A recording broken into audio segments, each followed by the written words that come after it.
Assalamualaikum. I'm Anhari Pontino. Today I'm going to discuss measures of dispersion. Measure of variability of asset of data is a number that conveys the idea of spread for the dataset. So, so in this topic is to measure the spread of the dispersion of statistical expression of the data. We introduce the statistical value of such as standard deviation, and variance. So, range. The range measures the distance between the largest and the smallest valves, and as such gives an idea of the spread of the data set. However, the range does not use the concept of deviation.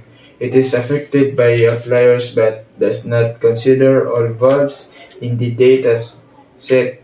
Thus, it is not a very useful measure of variability. Find the range of the numbers of ounces dispensed by machine 1 and machine 2. We have a machine 1 that is given and the machine 2 is in this. So to solve this, we're going to subtract the largest number and the smallest number in this machine 1. So as you can see in this 10, di ba yung 10.7 ay ito yung pinamalaki dito sa machine 1. So we're going to subtract the smallest in this machine 1. Di ba 5.85. Pag na-total mo yun ay equals to 4.22 ounce. So sa machine 2 naman, machine 2 is di ba ang malaki dito tulad lang dito yung pinamalaki dito sa machine 2 tas ma-minus mo sa pinamaliit sa dito sa machine 2. So we have this 8.03 here, then minus the smallest number in here, the 7.95. Ayun. So pag natal mo yan, it is equal to 0.08 ounce. So that's all.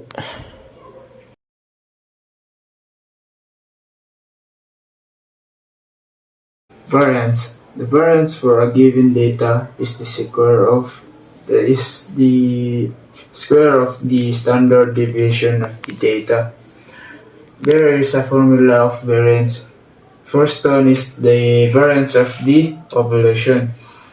The formula of variance of the population is this, such that sigma squared equals to summation of x minus m squared all over n. And the second is variance of the sample.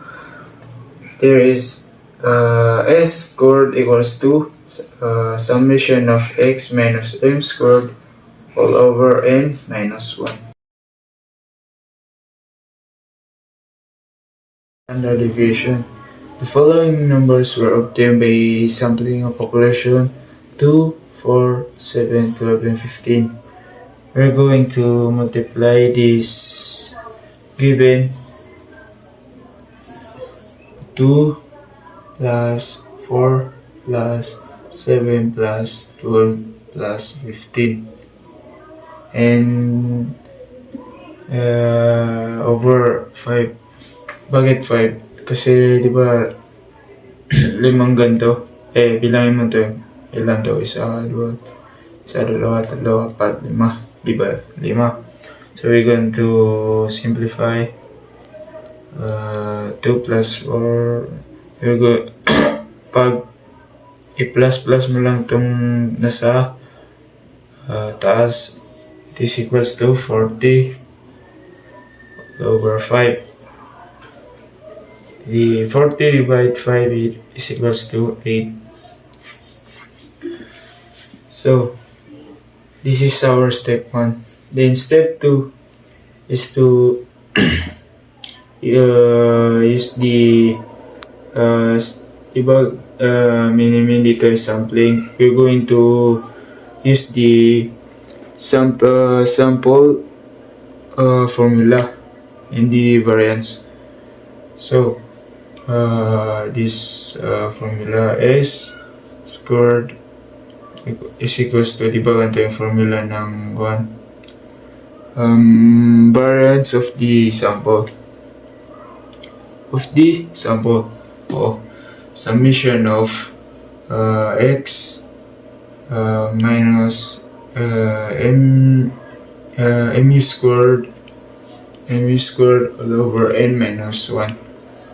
So we're going to diba ang x natin ay yung given na ito.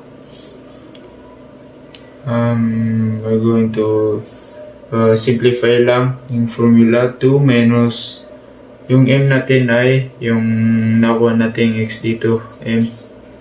So 8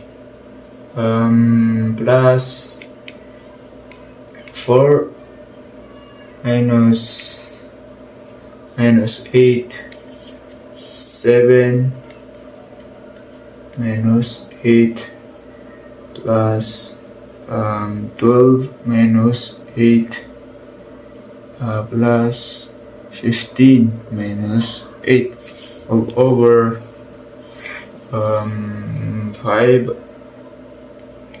minus 1. We're going to calculate. Ito yung step 3. Calculate mo lang ito, edi equals to 118 all over 5 minus 1 is equals to 4. So ang step 4 is 118 divided 4 is equals to 29.5.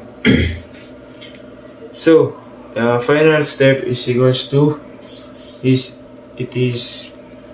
we're going to square root this diba sa may score dito. The final step is we're going to square root this 29.5. So it is equal to sample equals to 5.43. That's all.